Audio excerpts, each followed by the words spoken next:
seja com todos que estão nos acompanhando nesta manhã.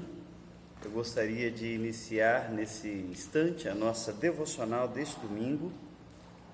Mais uma vez, quero lembrar-lhes que nós estamos numa fase de adaptação por conta dessas circunstâncias de reclusão, de isolamento. É bom que nós tomemos alguns cuidados e então, nesta manhã, nós vamos meditar juntos. Eu quero convidar que você reúna sua família, chame seus filhos, sua esposa, seu marido, se assentem juntos aí, compartilhem a tela, ou mesmo que cada um tenha o seu próprio dispositivo, mas que todos possam acompanhar conosco nesta manhã a meditação da Palavra de Deus num assunto que é tão pertinente para os nossos dias. Eu quero meditar com você nesta manhã sobre o cristão e as autoridades. Esta relação que não tem sido uma relação muito tranquila nos últimos tempos.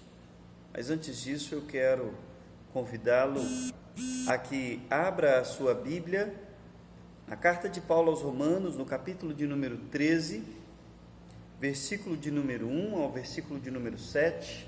Como nós vamos substituir a escola dominical, então é bom que você esteja aí com a sua Bíblia para nós acompanharmos alguns textos. À medida que eu for falando aqui, gostaria que você também abrisse a sua Bíblia na sua casa e acompanhasse conosco. Então, o primeiro texto que eu gostaria de ler nesta manhã está em Romanos, capítulo de número 13, versículo de número 1 ao versículo de número 7, diz assim: todo homem esteja sujeito às autoridades superiores, porque não há autoridade que não proceda de Deus, e as autoridades que existem foram por ele constituídas, de modo que aquele que se opõe à autoridade resiste à ordenação de Deus, e os que resistem trarão sobre si mesmos condenação, porque os magistrados não são para temor quando se faz o bem, e sim quando se faz o mal. Queres tu não temer a autoridade? Faze o bem e terás louvor dela, visto que a autoridade é ministro de Deus para o teu bem. Entretanto, se fizeres o mal, teme, porque não é sem motivo que ela traz a espada, pois é ministro de Deus, vingador, para castigar o que pratica o mal. É necessário que lhe estejais sujeitos, não somente por causa do temor da punição, mas também por dever de consciência. Por esse motivo, também pagais tributos, porque são ministros de Deus, atendendo constantemente a este serviço. Pagai a todos o que lhes é devido, a quem tributo, tributo, a quem imposto, imposto, a quem respeito, respeito, e a quem honra, honra. Louvado seja Deus. Ainda quero convidá-lo a abrir a primeira carta de Paulo a Timóteo, capítulo de número 2, versículos 1 a 4. Primeira carta de Paulo a Timóteo, capítulo 2, versículos 1 a 4.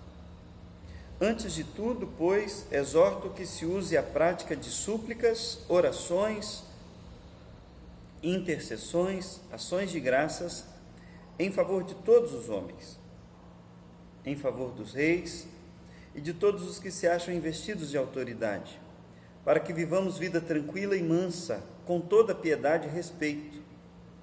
Isso é bom e aceitável diante de Deus, nosso Salvador, o qual deseja que todos os homens sejam salvos e cheguem ao pleno conhecimento da verdade, o qual deseja que todos os homens sejam salvos. Ainda gostaria também de pedir que os irmãos abrissem em Mateus, capítulo de número 22, Evangelho escrito por Mateus,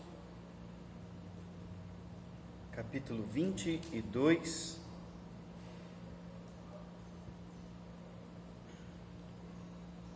A leitura que eu quero fazer aqui é dos versículos 15 ao versículo 22, que nos diz assim: Então, retirando-se os fariseus, consultaram entre si como o surpreenderiam em alguma palavra, e enviaram-lhe discípulos juntamente com os herodianos para dizer-lhe: Mestre, sabemos que és verdadeiro e que ensinas o caminho de Deus de acordo com a verdade, sem te importares com quem quer que seja, porque não olhas a aparência dos homens.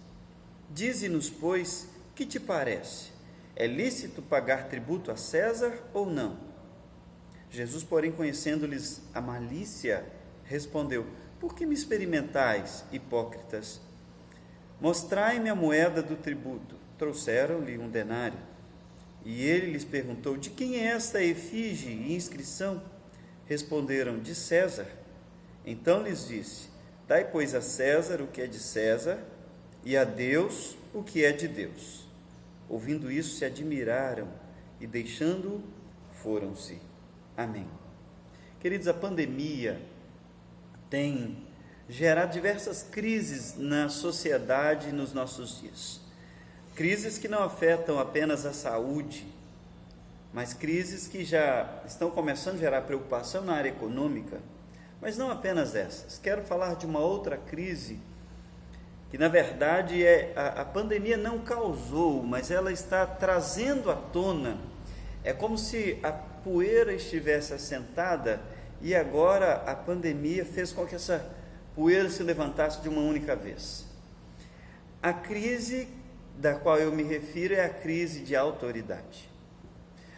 Nós já vimos há alguns anos atravessando por essa grave crise na nossa sociedade, onde pessoas têm muita dificuldade de se relacionar com as outras, especialmente aquelas que estão investidas de alguma autoridade.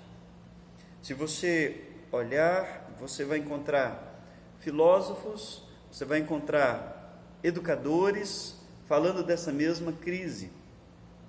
Por exemplo, o filósofo educador Mário Sérgio Cortella contribui em relação a isso quando ele fala em um dos seus vídeos da crise de autoridade dentro das nossas casas. Nossas crianças têm dificuldade de obedecer os seus pais, às vezes porque os próprios pais têm dificuldade de fazer com que sua autoridade seja respeitada, ouvida e atendida. Quando essas crianças chegam nas escolas, assim ele diz, onde eles vão enfrentar de fato a primeira autoridade que vai tentar impor algum tipo de limite, essas crianças querem bater nos professores, e é o que nós temos visto em nosso país, muitas vezes. Bem, então, antes de prosseguir, eu gostaria de dizer algumas coisas. Primeiro, não tem como em uma devocional nesta manhã nós encerrarmos todo o assunto que diz respeito ao relacionamento do cristão com as autoridades, todas elas. É impossível fazer isso em um único vídeo. Segundo, é preciso dizer que o cristão, como a igreja como instituição, ela não é partidária. Nós não apoiamos o partido político A ou B, mas é também importante dizer que a igreja não é apolítica, quer dizer, nós não estamos cegos para o que acontece na política, ao contrário, nós devemos nos relacionar, é uma questão social, e nós precisamos estar atentos a isso. Por exemplo, você vai encontrar no Antigo Testamento grandes servos de Deus que se envolveram nessa questão política e foram instrumentos de Deus para abençoar o seu povo, como José, que governou o Egito, como Daniel, governando todo o império da Babilônia e depois Medo-Persa, e também os seus amigos, Ananias, Misael e Azarias. Depois você vai encontrar até entre o povo de Deus grandes reis e um grande governador. Você encontra as pessoas importantes na restauração, como Neemias e Esdras, de modo tal que, como cristãos, nós somos chamados para ser sal da terra, luz do mundo, e precisamos então nos relacionar constantemente com a sociedade na sua visão política daquilo que está acontecendo no momento. Nesse pequeno momento devocional, quero compartilhar com você, em meio a tantas declarações apaixonadas politicamente nesses últimos dias, que chegaram ao ponto de serem declarações agressivas, gostaria de compartilhar sobre qual deve ser a nossa relação da maneira adequada com as autoridades. Bom, em primeiro lugar, voltando os nossos olhos para 1 Timóteo capítulo 2, versículo 1 a 4, a orientação que temos na palavra de Deus ali é que a nossa relação para com as autoridades deve ser uma relação de oração por elas. Nós somos chamados a orar e é um imperativo que eu e você estejamos o tempo todo orando pelas nossas autoridades. A nossa postura diante da política no nosso país deve ser de joelho no chão, de oração, entregando a vida desses homens diante de Deus. O texto diz assim: antes de tudo, pois, exorto que se use a prática de súplicas, orações, intercessões, ações de graças, em favor de todos os homens, em favor dos reis e de todos os que se acham investidos de autoridade. Para quê? Qual o propósito dessa oração? Para que vivamos vida tranquila e mansa, com toda piedade e respeito. Olhe, se algum cristão podia achar que tinha condições de se voltar e desferir palavras chulas, agressivas, imbuídas de raiva e ódio contra a autoridade, se tinha alguém que podia fazer isso, talvez seria o apóstolo Paulo, perseguido, maltratado, escorraçado, açoitado, preso, apedrejado em diversas cidades, mas o posicionamento dele é um posicionamento que nos orienta nesta manhã. A nossa relação deve ser uma relação de oração. Orar por estes homens que são autoridade sobre nossas vidas, para que, através da nossa oração, Deus haja em suas vidas, em seus corações, e nós, então, possamos desfrutar de uma vida tranquila e mansa. Queridos, o contexto em que ele escreve aqui é um contexto de perseguição, não é um contexto de uma pandemia, é um contexto de morte, mas não é de pandemia. Não havia um percentual tão baixo assim de mortes. Na verdade, o percentual de mortes ali era altíssimo. Você se declarava cristão e era morto. Aqui Paulo diz: olha, não desprezem, não menosprezem, não ridicularizem as autoridades, orem por elas, porque isso é aceitável diante de Deus. Deus deseja que todos os homens sejam salvos. É importante, inclusive, meditar nesse versículo 4. Quando Paulo diz: o qual deseja que todos os homens sejam salvos, muitas pessoas pegam esse versículo para dizer que Deus deseja salvar todos os homens do planeta. Se assim Ele o quisesse, Ele o faria, mas esse não é o caso aqui.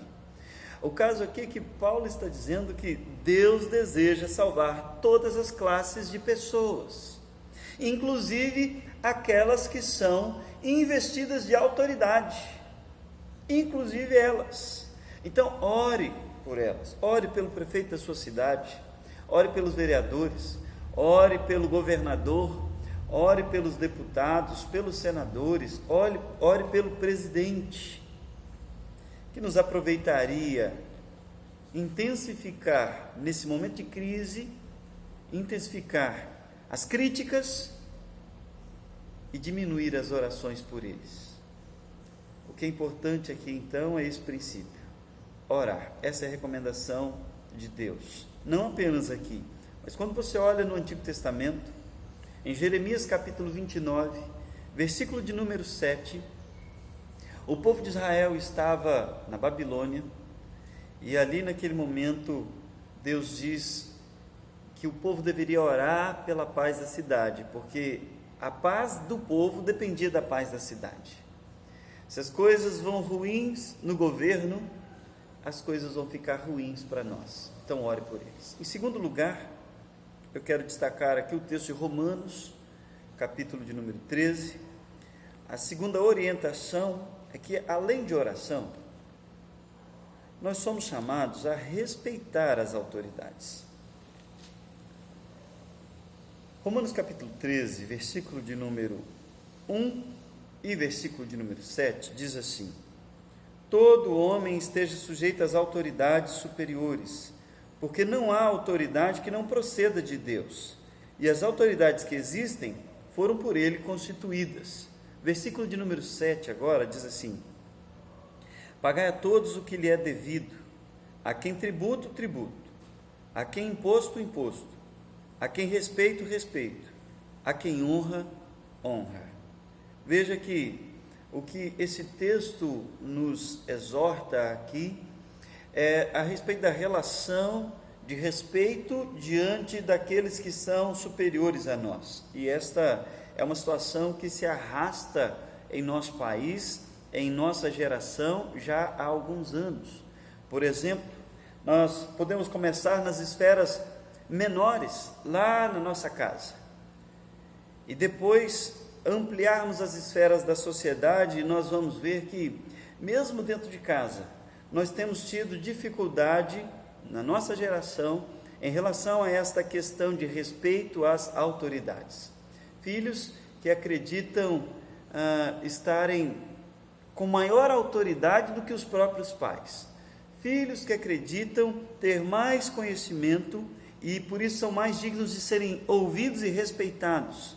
É verdade que você pode encontrar alguns filhos que, dado ao seu avanço acadêmico, adquiram conhecimento teórico que possa conversar respeitosamente com os pais a respeito de algum assunto e até mostrar-lhes uma nova perspectiva. O que não se pode tolerar é um ato de rebeldia direta, confrontando as autoridades. E veja que você, que é o adulto na casa, muitas vezes tem sido responsável por essa rebeldia. Por exemplo, você está assistindo um jogo de futebol e você insinua que o juiz naquele jogo é um ladrão. E você está com isso incentivando o seu filho a desrespeitar as autoridades. Então nós precisamos tomar alguns cuidados, e eu coloco aqui algumas considerações. Em primeiro lugar, a Bíblia nos ensina que é Deus quem levanta reis e abate reis. Deus levanta o governante e abate o governante. Está lá em Daniel, capítulo 4, versículo de número 17. A Bíblia ainda nos diz que estes reis e governantes, ainda que não tenham temor de Deus no coração, mesmo assim, eles são levantados por Deus. Está lá em Isaías 45, versículo 1, e eu gostaria de ler com você nesta manhã. Isaías 45, versículo 1, diz assim: assim diz o Senhor ao seu ungido, a Ciro, a quem tomo pela mão direita para abater as nações ante a sua face, e para descingir os lombos dos reis, e para abrir diante dele as portas, que não se fecharão. Ora, Ciro nunca foi servo de Deus, Ciro não se converteu, Ciro não era alguém que tinha uma relação de simpatia pelo Evangelho, mas ainda assim ele é ungido de Deus, ele é um instrumento de Deus, em um momento para poder trazer destruição, como diz aqui, descingir o lombo de reis. Ele iria destronar pessoas, mas ele também seria instrumento para libertar o povo, de modo que, mesmo quando um governante não tem temor de Deus, ou seja, não é convertido ao Senhor, ainda assim é Deus quem o coloca no cargo de autoridade. Em terceiro lugar, ainda que essa escolha seja do povo, e depois a história pareça que foi uma escolha inadequada, ainda assim, em última instância, você deve lembrar que é Deus quem institui a autoridade. Por exemplo, 1 Samuel, capítulo de número 9, conta-nos a história de Saul. Nós costumeiramente dizemos que o povo escolheu Saul, por isso que depois deu errado.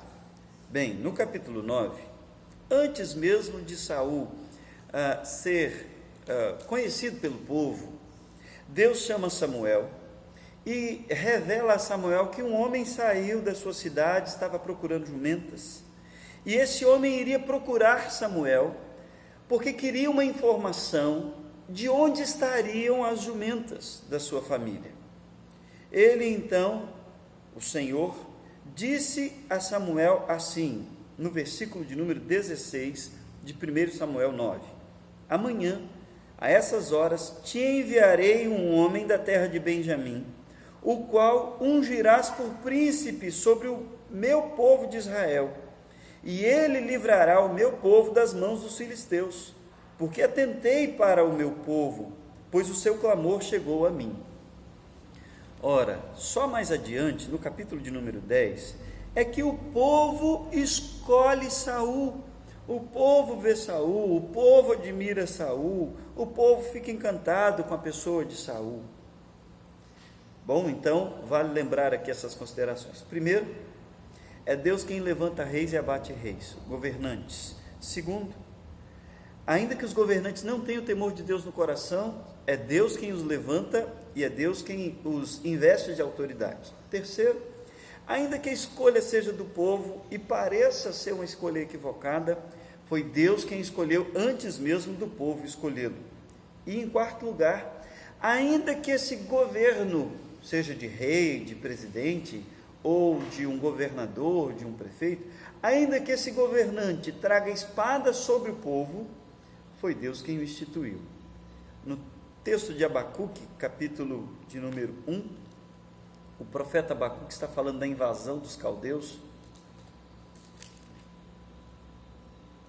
e nessa invasão dos caldeus, o profeta Abacuque faz a sua oração e pede a Deus, primeiramente, uma solução, porque ele vê o povo em tremendo pecado, e na solução, Deus diz que vai levantar os caldeus e trazê-los como chicote sobre o povo. E no versículo 6 diz assim: pois eis que suscito os caldeus, nação amarga e impiedosa, que marcham pela largura da terra para apoderar-se de moradas que não são suas.